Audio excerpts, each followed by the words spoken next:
So you want, as a dungeon master, or even as a game designer of an adventure, an RPG or something like that, you want, as a DM, your players to pay attention to their surroundings and be smart about it. After all, frequently enemies make complex ambushes, throw all kinds of situations at them, and make use of the terrain. Yes, but if you want your players to pay attention, when is it last time that you gave them the same?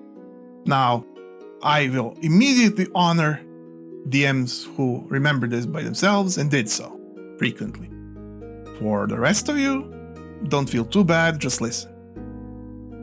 When and how frequently do you give them such gimmies that your enemies get? When do you give them the stairs to roll barrels down? When do you give them the notice of a switch that turns off and turns on the trap? How often do you give them just to discover easily a secret door that leads to something fancy and interesting? How often do you give them a curtain to cut and place over the heads and faces of 10 enemies at the same time? How often do you give those classic adventure action skirmisher things in battle to them? Well, if you don't, you should, because that's what's gonna make them pay attention. You don't have to even frequently depend on a mechanic to do it. Sometimes things are obvious, sometimes they're lucky, sometimes they have an obvious switch next to them, and they might, with observation, realize what that switch is for, and then they can pull it, but not too early, not too late, exactly when the enemy squad is standing above the tiles with the spike holes. Then they pull the switch. Give them such opportunities that are a bit involving, a bit planned, but then shape them as them running into them, because they run into them too, not just the enemy. Sure, players should also plan such stuff by themselves and make such opportunities completely from scratch, or you never even thought they would.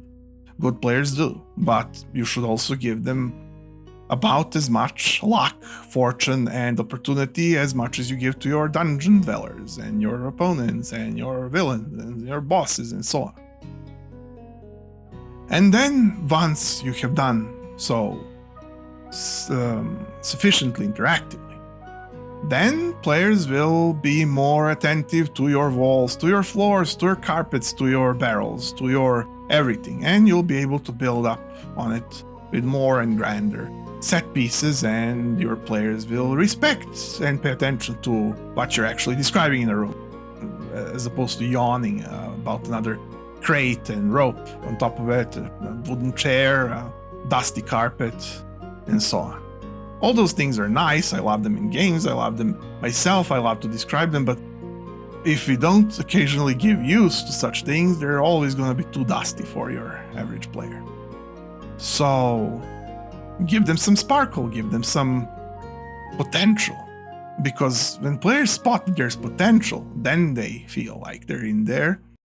If there's no potential, if it never happens, then even an advanced player, even a dungeon master that is in a player position that is advanced, would sort of lose focus on these sort of things because they never interact with you. They're there for fluff, and fluff is good, but they shouldn't present themselves as impossible to interact with. That's the point. That's the problem. If you leave fluff to fluff, then fluff eventually becomes dust on the shelves. Even if it's nice, even though it's nice, even though it's required, necessary, beautiful, wonderful.